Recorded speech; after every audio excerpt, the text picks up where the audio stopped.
दोस्तों नमस्कार। दोस्तों, क्या आपको मालूम है हमारे देश के सबसे पॉपुलर स्टेट के चीफ मिनिस्टर कौन है, जिनको मार्केट या उनके स्टेट में बुलडोज़र बाबा के नाम से भी जाना जाता है? जी हाँ, आप सही पकड़े हैं। उनका नाम है योगी आदित्यनाथ, जो आने वाले टाइम में मीडिया ये भी कह रही है कि वो हमारे कंट्री के अगले प्रधानमंत्री हो सकते हैं। तो आइए जानते हैं योगी आदित्यनाथ जी के बारे में हम आज के एपिसोड में। तो बने रहें हमारे साथ।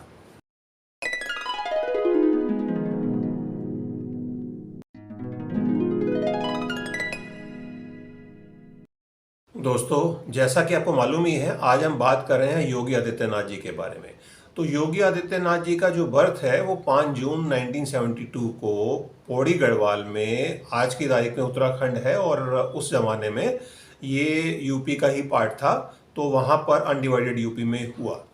अब इनका जो बचपन का जो नाम था वो अजय मोहन सिंह बिष्ट, ये इनका जन्म का नाम है, अजय मोहन सिंह बिष्ट था। और ये इनके फादर का जो नाम है वो आनंद सिंह बिष्ट, जो एक फॉरेस्ट रेंजर थे और यूपी के अंदर, यूपी गवर्नमेंट में। और ये 4 ब्रदर 3 सिस्टर की फैमिली में ये सेकंड नंबर के मतलब थे, संतान थी उनकी, संतान है। और इनका इन्होंने पढ़ाई में तो अगर अच्छे थे, इन्होंने बीएससी में मैथमेटिक्स में बीएससी में ग्रेजुएशन की कुमाऊं गढ़वाल यूनिवर्सिटी से ही। फिर 1991 के अंदर एक मूवमेंट चली थी, राम जन्मभूमि मूवमेंट, तो ये उससे जुड़ गए और अपनी ग्रेजुएशन पूरी करके ये उसमें वहाँ पर गोरखपुर मठ में शामिल हो गए।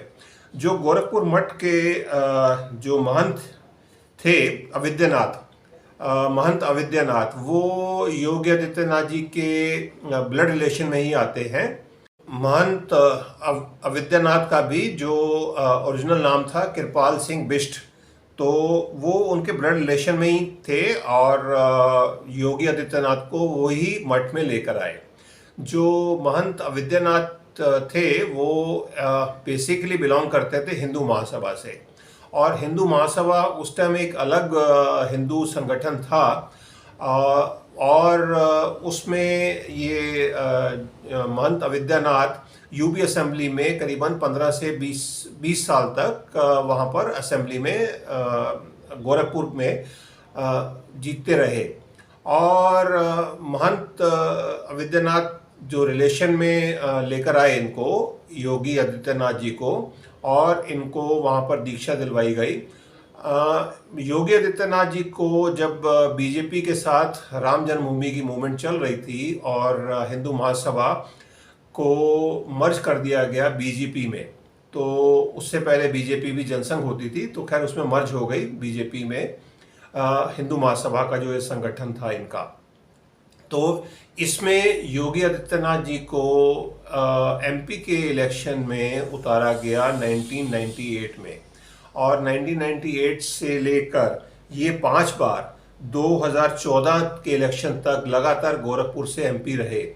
तो जब योगी आदित्यनाथ जी को फर्स्ट टाइम एमपी चुना गया, उस टाइम उनकी एज 26 साल की थी, सिर्फ 26 साल के थे, और 26 साल की एज में ये पार्लियामेंट के मेंबर कहलाए और 2014 तक ये मेंबर रहे। और उसके बाद इनको स्टेट लेवल की पॉलिटिक्स में उतारा गया। स्टेट लेवल की पॉलिटिक्स में जब ये आए और इनको यूपी में जब बीजेपी जीतकर आई 2017 में, तो इनको मार्च 2017 में यूपी का चीफ मिनिस्टर बनाया गया। तो इनको जब चीफ मिनिस्टर बनाया गया तो उन्होंने सबसे पहला काम तो ये किया, करीबन 87,000 फार्मर्स का, जो छोटे फार्मर्स थे, उनका जो लोन था करीबन 3,63,000 करोड़ का, उसको माफ़ किया गया छोटे छोटे किसानों का। 2017 में ही इन्होंने जितनी पॉलिटिकल केसेस थे यूपी स्टेट गवर्नमेंट में, 20,000 केसेस का ख़त्म करवाया, जिसमें केसेस इनके ऊपर भी थे और पॉलिटिकल अपोनेंट्स के ऊपर भी थे, तो उनको उन्होंने ख़त्म करवाया, जो किसी टाइम पर मायावती और अखिलेश की गवर्नमेंट के टाइम पर केसेस चल रहे थे। तो इनके आने पर इनका डंडा राज शुरू हो गया था जब 2017 में ये आए, और एक साल में, पहले एक साल में इनका रेपुटेशन ये था कि एनकाउंटर स्पेशलिस्ट, और इनके राज में पहले साल में 2017 में यूपी में ऑन एन एवरेज 4 एनकाउंटर रोज होते थे, जिससे जो माफिया राज था या गुंडा राज था उस पर काफ़ी हद तक लगाम लगी यूपी के अंदर। इन्होंने काफ़ी और अच्छे काम किए। इन्होंने रोमियो स्क्वाड बनवाया, जिससे जो भी यूपी के अंदर लफंगे थे, जो लड़कियों के साथ जो भी बदमाशियां करते थे, उस पर कंट्रोल लगी। यूपी के जितने भी स्टेट गवर्नमेंट के ऑफिसेस थे वहाँ पर स्मोकिंग में, गुटखा में, पान में, ये सब पे रोक लगवाई गई। और यूपी स्टेट के जितने भी ऑफिसर्स थे या स्टेट गवर्नमेंट के कर्मचारी थे, उनके लिए स्वच्छ भारत मिशन में 100 दिन का श्रमदान करना कंपलसरी करवाया इन्होंने।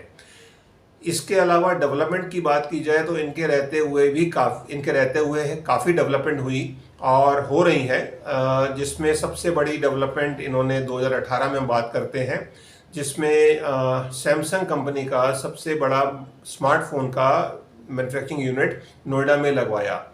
तो ये इनके रहते हुए हुआ। 2019 में झांसी में डिफेंस कॉरिडोर का निर्माण भी इनके टाइम में ही शुरू हुआ। और 2021 में, नवंबर 2021 में जेवर एयरपोर्ट का फाउंडेशन स्टोन भी इनके टाइम में ही रखा गया, और जिसका काम काफ़ी स्पीड से चल रहा है। और 2025 में जो ये जेवर एयरपोर्ट एशिया का सबसे बड़ा एयरपोर्ट है, जो चालू हो जाएगा, स्टार्ट हो जाएगा। और इनके नाम पे एक रिकॉर्ड और भी है, दैट ये यूपी के 2 बार लगातार चुने गए सीएम हैं। आज तक यूपी की स्टेट गवर्नमेंट के इतिहास में 2 बार कंसेक्यूटिव टर्म्स में कोई भी सीएम नहीं चुना गया, तो ये भी इनके साथ रिकॉर्ड है। और 7 साल से लगातार ये यूपी के सीएम बने हुए हैं। आने वाले टाइम में इनको ये भी बोला जा रहा है कि ये मोदी जी के बाद आने वाले टाइम में ये फिर वापस सेंटर में आएंगे, और यूपी से ये सेंटर में आकर कंट्री के नए प्राइम मिनिस्टर कैंडिडेट हो सकते हैं। अभी ये हो सकते हैं वाली बात तो यही है कि सब कुछ भविष्य में है, और भविष्य के बारे में अभी सिर्फ हम अनुमान ही लगा सकते हैं।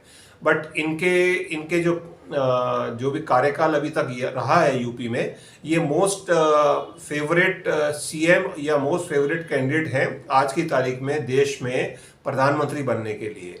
तो हमारी शुभकामनाएं हैं इनके साथ, और ये बहुत अच्छा कर रहे हैं अपनी स्टेट में, यूपी के अंदर, और इनकी पॉपुलैरिटी बढ़ती जाए।